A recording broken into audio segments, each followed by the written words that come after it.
Structure को के ऊपर हम डिस्कस करेंगे जो बिल्कुल लोअर क्लासेस के अंदर इंट्रोड्यूस किया जाता है, लेकिन इसके बारे में हमें नॉलेज लेना और जानना बहुत जरूरी है। जैसे कि यहाँ पे मैंने हेडिंग डाला basic structure of the sentence, यानी इंग्लिश लैंग्वेज का कोई भी जुमला बनाने के लिए जो बेसिक स्ट्रक्चर लगता है, जिस चीज की जरूरत होती है, वो हम यहाँ पर डिस्कस करेंगे।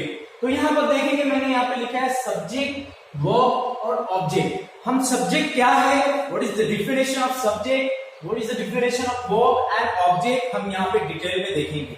हमने पार्ट्स ऑफ स्पीच पे इससे पहले के लेक्चर में वर्ब के बारे में नॉलेज हासिल की है। अब यहाँ पर हम सब्जेक्ट किसे कहते हैं और ऑब्जेक्ट किसे कहते हैं, या सब्जेक्ट का फंक्शन या काम क्या होता है, या ऑब्जेक्ट सेंटेंस में किस तरीके से अपना रोल अदा करता है, हम इसके बारे में जानने की कोशिश करेंगे। तो सबसे पहले हम देखते हैं यहाँ पे सब्जेक्ट। सब्जेक्ट किसको कहा जाता है?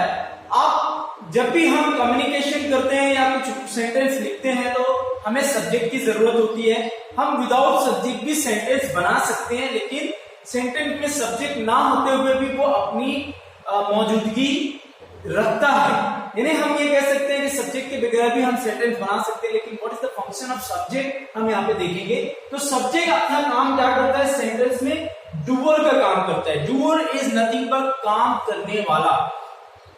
यानी जब भी हम कोई सेंटेंस बनाते हैं तो उसके अंदर जो सब्जेक्ट का कैरेक्टर होता है, जब सब्जेक्ट का जो रोल होता है, वो काम करने वाला होता है। तो हम यहाँ पे कह सकते हैं कि सब्जेक्ट डूअर को कहा जाता है, करने वाले को, काम के करने वाले को। तो हम यहाँ पे सब्जेक्ट का मतलब और सब्जेक्ट क्या होता है उसके बारे में हमने जाना। Subject is nothing but doer. उसके बाद वर्ब। वर्ब का काम क्या होता है? Action, show action.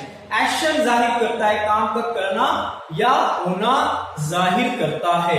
उसके बाद ऑब्जेक्ट।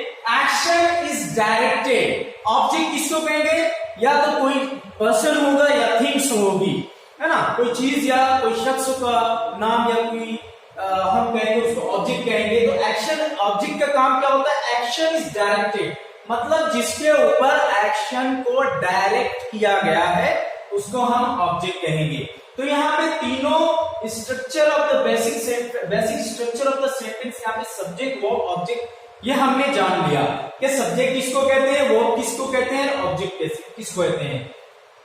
तो सब्जेक्ट काम करने वाला होता है, वर्ब जो काम हो रहा है, एंड ऑब्जेक्ट जिस पर काम किया जा रहा है।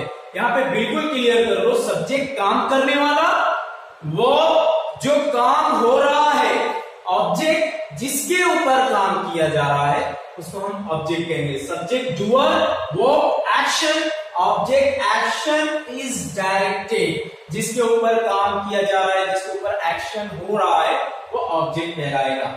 अब यहां पर हम एग्जाम्पल के तौर पे देखते हैं। मैंने यहाँ पे एक एग्जाम्पल लिखी, he eats mango, he eats mango. अब हमने इसको बाइफरकेट किया, अलग अलग किया इस बेसिक स्ट्रक्चर के हिसाब से। तो यहाँ पे ही क्या हो गया? सब्जेक्ट हो गया, ईट्स वर्ब हो गया, मैंगो ऑब्जेक्ट हो गया। अब यहाँ पे हम देखते हैं कि किस तरीके से ये स्ट्रक्चर काम करते हैं। तो यहाँ पे ही क्या हो गया? सब्जेक्ट, मतलब डूअर, इसका मतलब काम करने वाला कौन है? ही है। उसके बाद ईट्स क्या हो गया? वर्ब, वर्ब का काम क्या है? एक्शन, काम का होना या करना जाहिर हो रहा है। तो यहाँ पे काम कौन सा हो रहा है? ईट्स, खाने का काम हो रहा है। उसके बाद मैंगो, मैंगो यहाँ पे ऑब्जेक्ट है, ऑब्जेक्ट का काम क्या है? एक्शन इज डायरेक्टेड, मतलब जिसके ऊपर काम किया जा रहा है। तो यहाँ पे मैंगो के ऊपर काम किया जा रहा है। ही ईट्स मैंगो, काम करने वाला ही, जो काम हो रहा है ईट्स, खाने का काम हो रहा है। किस पर खाने का काम हो रहा है? मैंगो, मैंगो पर हो रहा है। इसका मतलब यहाँ पे ही सब्जेक्ट हुआ, ईट्स वर्ब हुआ, मैंगो ऑब्जेक्ट हुआ। काम करने वाला ही, जो काम हो रहा है ईट्स, जिस पर खाने का काम हो रहा है, जिस पर काम किया जा रहा है मैंगो। क्योंकि हमने पहले ही यहाँ पर क्लियर कर लिया मीनिंग, सब्जेक्ट का काम क्या होता है? वो डूअर होता है, काम करने वाला होता है। वो जो सब्जेक्ट काम कर रहा है, जो एक्शन कर रहा है, वो वर्ब कहलाता है। और सब्जेक्ट जिसके ऊपर एक्शन कर रहा है, जिसके ऊपर काम कर रहा है, वो ऑब्जेक्ट हो जाता है। तो ये सेंटेंस, ये एग्जाम्पल के जरिए हम आसानी से समझ सकते हैं कि सब्जेक्ट वर्ब किस तरीके से अपना रोल क्रिएट करते हैं। तो ही यहाँ पे सब्जेक्ट हो गया, Yeats verb and mango is object, है ना। ही काम करने वाला, ईट्स वर्ब एक्शन जारी कर रहा है, मैंगो ऑब्जेक्ट जिस पर काम किया जा रहा है। तो यहाँ पे ये तीनों चीजें क्लियर हो गई, सब्जेक्ट वर्ब एंड ऑब्जेक्ट। अब हम सब्जेक्ट को थोड़ा सा डिटेल में देखते हैं। कोई भी सेंटेंस होता है, अलग अलग सब्जेक्ट का इस्तेमाल किया जाता है। बहुत सारे सब्जेक्ट्स हैं, I, he, you, we, they, it, name of the person. ये सारे जो वर्ड्स हैं वो सब्जेक्ट का रोल अदा करते हैं। अब जब भी हम सेंटेंस को कंस्ट्रक्ट करते हैं, सेंटेंस को बनाते हैं, तो अलग अलग सब्जेक्ट इस्तेमाल करते हैं। जब सब्जेक्ट अलग इस्तेमाल होगा तो उसके हिसाब से आगे के स्ट्रक्चर जो है वो डिपेंड होते हैं सब्जेक्ट के इस्तेमाल के ऊपर। यानी जो सब्जेक्ट इस्तेमाल होगा उसके हिसाब से हम आगे के सेंटेंस को कंस्ट्रक्ट करेंगे। तो यहाँ पे मैंने एक ट्रायंगल बनाया है, सब्जेक्ट को 3 हिस्सों में मैंने डिवाइड किया है ट्रायंगल के जरिए। One is first person, second person और यहाँ पे थर्ड पर्सन। अब यहाँ पर मैंने ये सारे सब्जेक्ट को अलग अलग हिस्सों में डिवाइड किया है।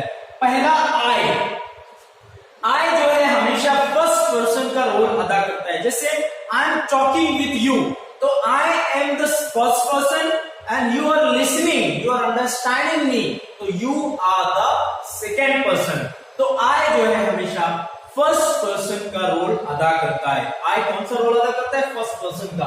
तो आई जो है फर्स्ट पर्सन हो गया। अब सेकेंड पर्सन कौन कौन से सब्जेक्ट होते हैं? यू, वी और दे, ये हमेशा जो है सेकेंड पर्सन के तौर पर इस्तेमाल किए जाते हैं। सेंटेंस में यू इस्तेमाल हुआ, वी इस्तेमाल हुआ और दे इस्तेमाल हुआ, ये सेकंड पर्सन कहलाते हैं। वी और दे ये जमा में है, यू भी जमा में है, कभी कभी वो फर्स्ट अकेला भी इस्तेमाल होता है और मतलब प्लूरल और सिंगुलर दोनों के तौर पर इस्तेमाल होता है एज ए सब्जेक्ट। तो यहाँ पर यू, वी और दे क्या हो गया? सेकेंड पर्सन हो गया। अब सबसे इंपॉर्टेंट थर्ड पर्सन सिंगुलर जो सब्जेक्ट होते हैं वो होते हैं ही, शी, इट और नेम। ये थर्ड पर्सन सिंगुलर जब सब्जेक्ट सेंटेंस में इस्तेमाल होते हैं तो जुमले में एक स्पेशल चेंजेस किए जाते हैं according to the tense. Simple present tense रहेगा तो हम जब थर्ड पर्सन सिंगुलर सब्जेक्ट इस्तेमाल करेंगे तो उसके वर्ब में एस या ईएस का इजाफा किया जाएगा।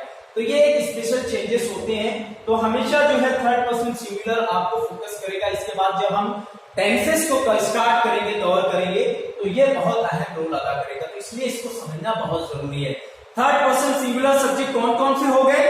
ही हो गया, शी, इट और नेम, यानी name of the person, name of things and name of the place. अगर ये सिंगुलर के तौर पर ये सब्जेक्ट इस्तेमाल हो रहे हैं तो हम उसको थर्ड पर्सन सिंगुलर के तौर पर कहेंगे।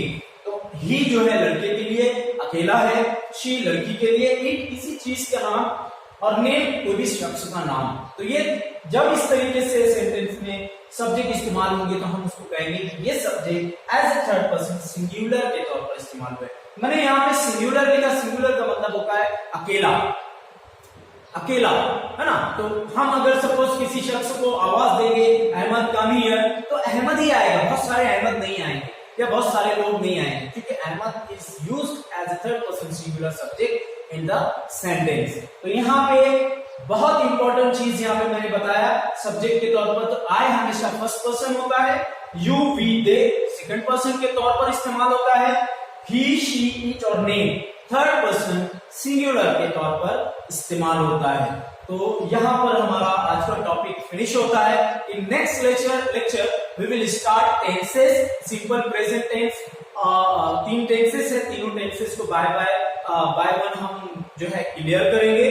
सबसे पहले प्रेजेंट टेंस लेंगे, पास्ट और फ्यूचर। इस तरीके से हम सेंटेंस को आगे किस तरीके से यूज किए जाते हैं या हम किस तरीके से टेंसेस की मदद से कम्युनिकेशन कर सकते हैं, ये देखने की कोशिश करेंगे। तो I hope that you have to understand all this explanation जो मैंने आपको बताया, basic structure of the sentence के बारे में, सब्जेक्ट, वर्ब, ऑब्जेक्ट, कितने टाइप्स के सब्जेक्ट होते हैं, उसको कैसे डिवाइड किया जाता है। यहाँ पर आपको ये स्ट्रक्चर आपकी अपनी ग्रामर की नोटबुक में लिखना है और उसको स्टडी करना है। Thank you very much.